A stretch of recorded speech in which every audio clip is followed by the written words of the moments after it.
күнгі сабаққа қарағанда өзгеше болғалы. Олай болса, ашық сабақ. Ал балалар, бүгін біз қазақ тіл сабағымызды бастамас бұрын сендердің білімге деген құштарлығыңды тексергім келіп тұр. Қанекей, мен сендерге жұмбақ жасырамын. Жұмбақты қалай табады екенбіз? Дайынбыз ба? Ендеше тыңдаңдар. Жиын терін болатын, қамбаға астық толатын, қызыл қырман ойнайтын, қай мезгілді ойлайсың? Жарайсыңдар, көз екен. Ал ендеше балалар, біздің жұмбағымыздың шешуі көз екен. Қазір қай айы? Көз айы. Балалар, күз айы нешеге бөлінеді? Кім айтып береді? Ал, 3 дейді. Қандай? Қандай? Қыркүйек, және қазан, және қараша. Дұрыс айтасыңдар. Олай болса балалар, күз айы 3 айға бөлінеді екен. Енді қазір мен сендерге күз айында жапырақтардың бәрі жерге сарғайып жерге түседі ғой. Солай ма? Олай болса, мына топ шақырамын. Менің алдымда 3 түрлі жапырақ тұр. Келіп аламыз. Қай үстін алғыларың келеді? Келе қойыңдар. Ал, қай түсті аласыңдар? Тағылар, алғылар десек, алғыларымыз қорғаламыз. Кәні? Ой, жарайсыңдар балдар. Кәнеки, тәртіп отырамыз. Ал, екінші топ келе ойындар, екінші қатар. Кейін сіз келесіз. Сендер қайсысы алғылар? Ал, алдыңдар. Бір-біреуден аламыз. Бір-біреуден аламыз да. Отыра қоямыз. Ал, жарайсыңдар. Ал, үшінші топ келе ойындар. Сендер қай түсті алғылар кетті? Ал, жарай, ала ойындар. Ал, жарайсыңдар. Ал, кәнекей балалар, күз мезгілінде жапырақтардың сарғайып түскенін білеміз, я? Әртүрлі түсте. Сендер енді сол түсті өздері таңдап алдыңдар. Кәнекей, бірінші топ. Қандай түсті алдыңдар? Көрсетіңдерші маған. Сары түс. Ал, екінші топ. Үшінші топ. Жарайсыздар балалар. Ал енді балалар, енді мен сендерге топтың атын бергім келіп тұр. Бізде күз айын 3-ке бөледі. Қыркүйек. Мына топ қыркүйек тобы болады, ортада тұрады. Мына топ қазан, ортада тұрады. Үшінші топ қараша. Ал енді балалар, біз тобымыздың атын бердік. Енді біз топ басшысын сайлайық. Кәнекей, араларынан кімді сайлағылары келеді? Ақылдасыңдаршы өздері? Ақылдасамыз. Жарайды, бір үй дейді. Сендер де ақылдасыңдар. Кемдер 3 топ басшысын шақырам алдыға. Келе қойды. Әдемі болып тұрамыз. Балалар, біздің 3 топ басшыларын шақырдық. 3 қатарда. Енді мен топ басшысын сайлағаннан кейін ыстық ойын ойнаттым деп. Ол үшін егер де мына қазір топ басшылары мына ыстық орынға лезде отыру үшін лезде жауап беру керек. Тез жауап берсе, топ басшы болады. Ал, мынаға мен сұрақ қойғым келіп тұр. Қандай сұрақ? Біз өткен тақырыптарға байланысты. Ал, дауыссыз дыбыс түрлері қандай? Жауап бере аламыз ба? Үнді. Ал, тұрып тез жауап береміз. Айта қой. Үнді, ұял, қатал. Дұрыс па балалар?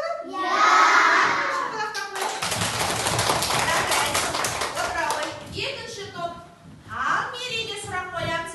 Папа, сен бұл мен П дыбысының ерекшелігін айта қой. П дыбысына аяқталған сөзден кейін дауысты дыбыс қосылса, П дыбысы Б-ға айналып кетеді. Кітап, кітабы, талап, талабы. Жарайсың, Кәнекей.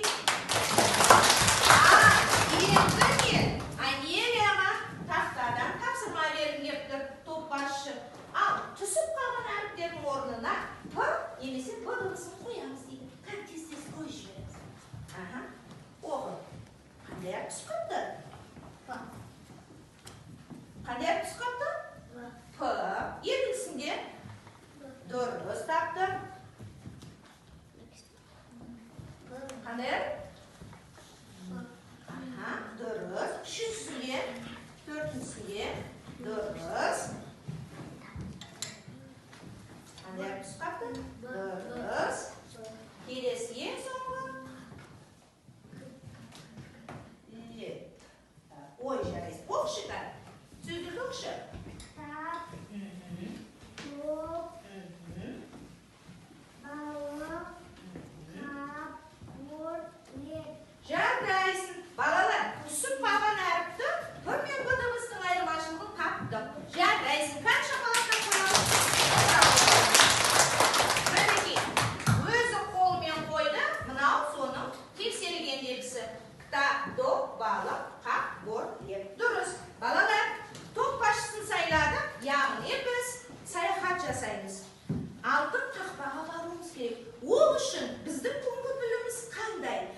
қақпамыз ашылды. Ал екінші қақпағымыз біздің ары қарай сұраққа жауап беру болды. Біздің топ басшылар сұраққа жауап берді ме? Мінекей, сұраққа жауап беру арқылы біздің екінші мыс қақпағымыз ашылды. Және де біздің ережеміз айтылды ма? Айтылды. П дыбысы аяқталған сөзден кейін дауысты дыбыс келсе, П, Б дыбысына не қылады деді? Есіңде сақта, дауыссыз дыбыстар неше түрге бөлінеді дедік? Жарайсыңдар балалар. Мінекей екінші қақпамыз ашылды. Енді балалар, оқулықпен жұмыс жасаймыз. Бүгінгі біздің өтетін тақырыбымыз оқулықтарыңды ашыңдар. 49-шы бетке қараймыз. 49-шы бетке қараймыз, кәбекетес.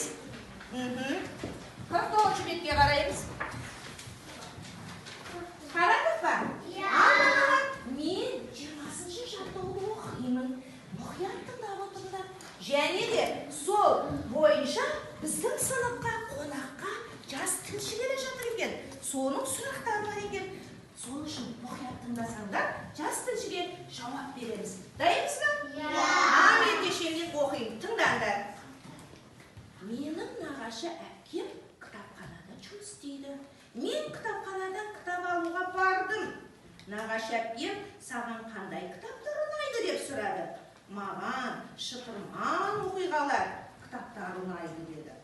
Мен кітапханадан бірнеше кітап алдым.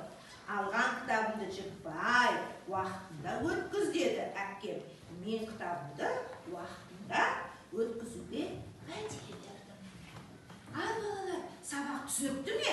Балалар, біздің сыныбымызда қонақ келіп отыр, жас тілші. Кәнекей, шақырайықшы ортаға, келе ғой.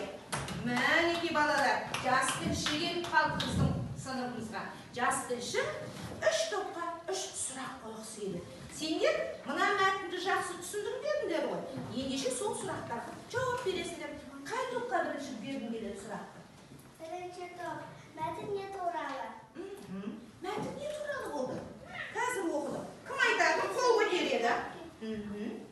Ал, айта қоясың қан? Әкесі мен інісі. Жарай, жақсы. Тағы да? Не істеді олар? Кітапханаға барды. Кітапхана барды дейді. Жақсы, екінші топқа сұрақ қоямыз. Өзің кітапханаға барғанды ұнатасың ба? Ұнатады екесіңдер. Жарайсыңдар. Ал үшінші топқа сұрақ қояйық. Қандай кітап оқығанды ұнатасың? Қазақ тілі дейді.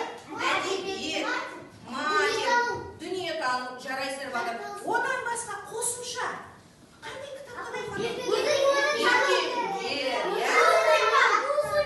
музыка. Ой, үшінші топ қараша тобы көптеген кітаптарды оқығанды ұнатады екен. Ал жас тілшіге рахмет дейміз. Біздің сыныпқа келіп тұрыңыздар дейміз. Кәнекей? Ал жақсы балалар. Енді балалар, біз оқулықпен жұмыс жасадық, ауызша. Сендер сұраққа да жауап бердіңдер. Яғни бұл мәтіннің ішінде елімен кішкене толықтырып айтып кетейін. Бұлай дейді. Менің нағашы әпкем кітапханада жұмыс істейді дейді ғой. Мен кітапханаға кітап алуға барған екен, ол жерде нағашы әпкесі жұмыс істейді екен. Нағашы әпкесі не деп сұрақ қойды? Қандай кітап аласың? Дұрыс, қандай кітап аласың дейді. Дастан жарайсың. Екінші сұрақ. Не деп жауап берді олар оқулықта? Айтшы берші. Қандай оқулықта жаңа айтты ғой маған? Маған шытырман әдебиет кітаптары. Жарайды, ол сендер мына үшінші топ айтқаны. Мына оқулыққа қараңдаршы кәне тез. Маған қандай оқулық кітаптар ұнайды деді? Шытырман ол кітап ұнайды дейді. Шытырман деген қандай ол? Қызықты оқиғалы кітап қой, шытырман оқиғалы. Жарайсыңдар. Ал бала кітапты алып болған соңында не істеді? Қайтадан жыртпай таза өткізді. Ал балалар, сендер мынау 20-шы тапсырманы дұрыс түсіндіңдер ме? Біз де оқулығымызды таза ұстаймыз ба?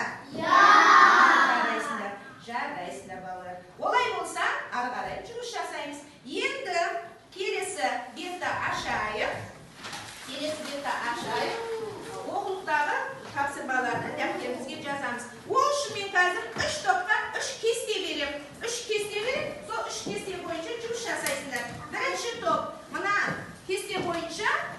звонып, сызасыңдар. Кәні ақылдасып кім істейді? Табарсыздар. Екінші топ. Сендер мына кестемен жұмыс істейсіңдер. Бәрің ақылдасып, бірігіп жұмыс жасайсыңдар. Үшінші топ. Сендер мынамен жұмыс жасайсыңдар. Қазір қараңдаршы керек.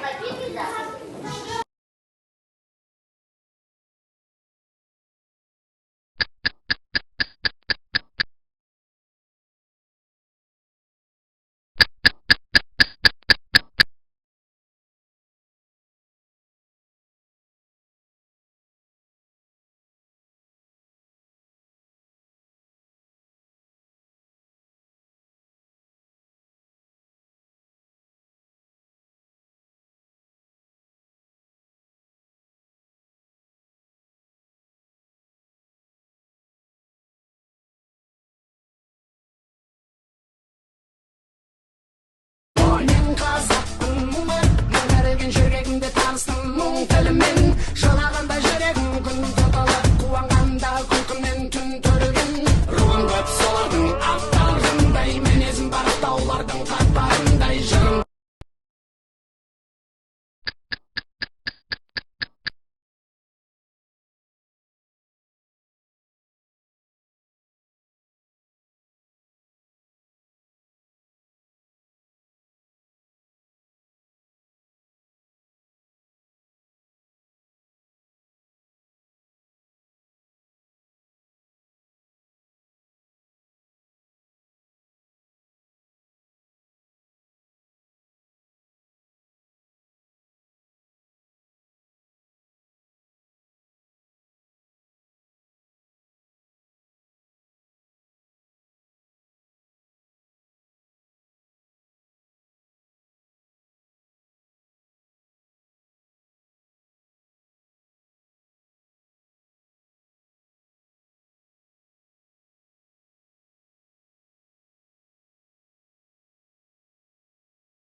Бүгін сендерге сабақ ұнады ма? Иә!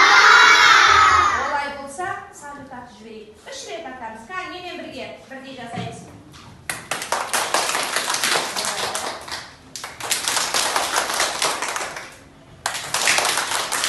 Жарайсыңдар балалар.